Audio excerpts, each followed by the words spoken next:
Scene 1, Apple, take 1. Le film de Gondry sur les Jean Lewis que je vous propose d'étudier maintenant est un film également assez étrange, assez disruptif.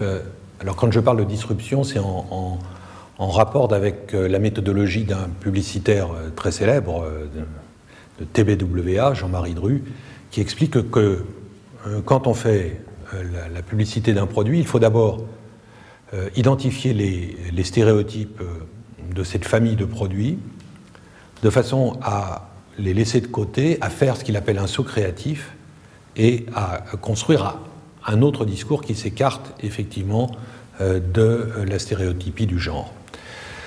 Gondry, là, nous propose un film étrange parce que c'est d'abord un film en noir et blanc. C'est un lieu de discours quand même assez peu ordinaire, qui ressemble à une sorte de documentaire sur une Amérique des années 30, peut-être du sud des États-Unis, les années 30, c'est-à-dire, au fond, les années de la Grande Dépression.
Dans ce monde en noir et blanc, où à l'extérieur, quand la voiture passe, tout semble mort, fantôme ou fantomatique, abandonné,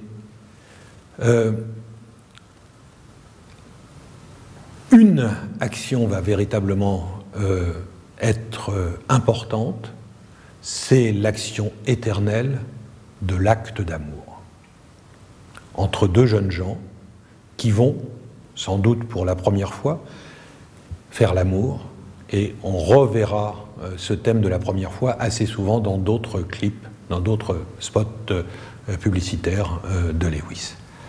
Là, en l'occurrence, si l'on analyse plan par plan l'ensemble du film de Gondry, on s'aperçoit que c'est une immense métaphore situationnelle de ce que peut être l'acte d'amour. Qu'est-ce que c'est l'acte d'amour?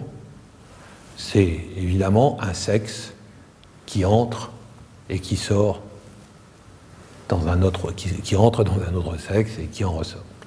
Là, si vous prenez chacun des plans, vous avez à chaque fois la problématique de sortir ou de faire sortir, d'entrer ou de faire entrer quelqu'un ou quelque chose, quelque part ou dans quelque chose.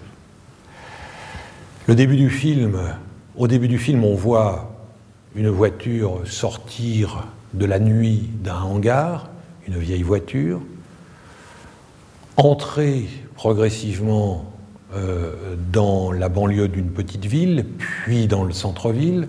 On voit quelqu'un, sans doute, puisque c'est tourné en caméra subjective, sortir de cette voiture-camionnette, sur la porte de laquelle, d'ailleurs, très subliminalement, il est indiqué « Lingsef », une incitation sans doute au safe sex.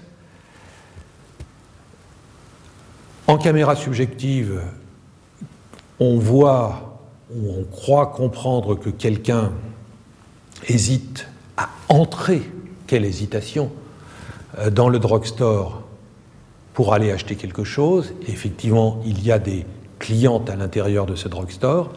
Finalement, épreuve glorifiante, on entre dans le drugstore, on demande au commerçant quelque chose, lequel commerçant sort le produit de ses rayonnages, donne une boîte oblongue, rigide, dure, à la personne, on verra à la fin que c'est un jeune homme, qui l'ouvre, qui voit 3 préservatifs à l'intérieur et qui va mettre cette petite boîte de préservatifs rigide dans la watch pocket, regardée par un témoin qui lui fait un sourire complice, une petite fille qui symbolise la génération suivante des jeunes filles qui perdront à leur tour leur virginité. Cette watch pocket qui va être l'argument de Lewis, et on sait que c'est, je dirais, un punctum important chez Lewis, ces watch pockets, c'est quoi? Comment pourrait-on traduire cela? C'est évidemment la poche dans laquelle on fait entrer la montre à gousset, mais c'est peut-être aussi la poche, symbole du sexe féminin d'ailleurs, qui va être observatrice de ce qui va se passer une fois que le pantalon aura été retiré. C'est dans cette poche déjà que le jeune homme, je révèle la chose, va glisser cet objet dur, j'ai dit que la watch pocket c'était le symbole du sexe féminin, comme une espèce de propédeutique de l'action à venir. Il sort, je vous rappelle la polarité entrer-sortir, il sort, il refait le chemin en sens inverse, il va traverser un certain nombre d'espaces. Bizarrement, les frontières semblent, d'une façon très postmoderne, s'amuir, s'effacer. L'on va passer, symbole formidable, un passage à niveau, passage du stade de l'adolescence au stade de l'âge adulte, avec d'ailleurs des marques warning, attention, des mises en garde à plusieurs reprises. Évidemment, le train qui arrive, toute vapeur sortante comme symbole sexuel très connu dans la symbolique freudienne, qui crache comme cela ces jets de vapeur, et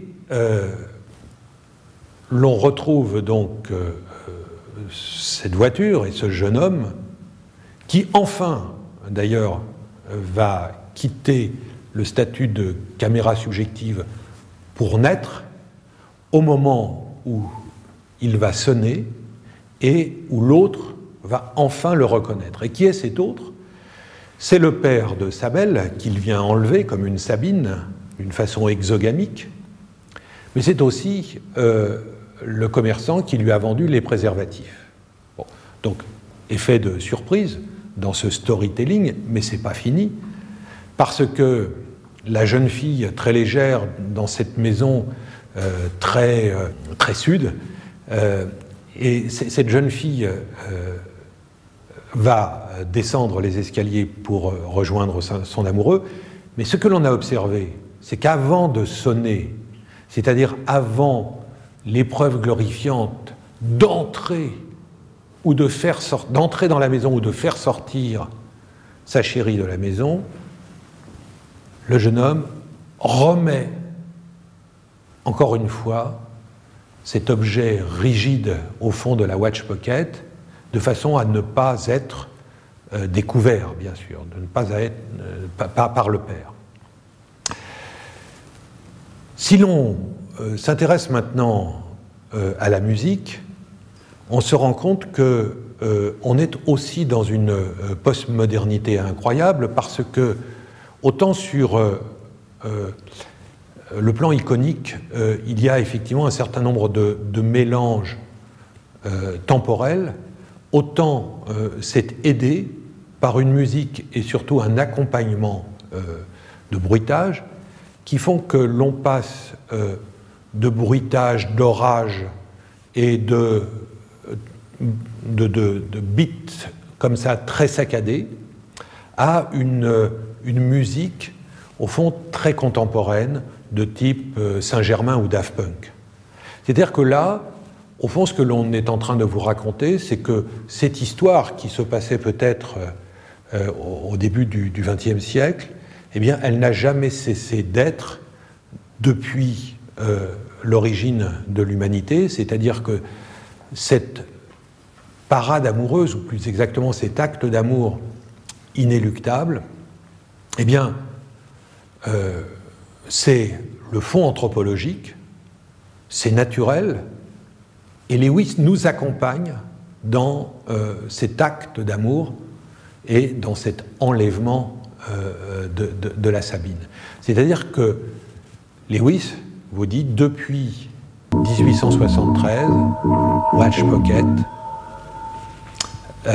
Alors, comment traduire véritablement la signature abused, parce qu'il y a une connotation sexuelle dans abused, peut-être on pourrait dire surutilisé ou surexploité depuis 1873. C'est-à-dire qu'effectivement, on vous dit, eh bien, c'est la ronde des générations et c'est l'inéluctable qui est en train de s'accomplir. Et d'ailleurs, on voit bien que le père, qui est aussi cet homme qui d'une façon magique d'ailleurs, parce que c'est un conte, cette histoire, c'est un conte, bien sûr, c'est le conte éternel.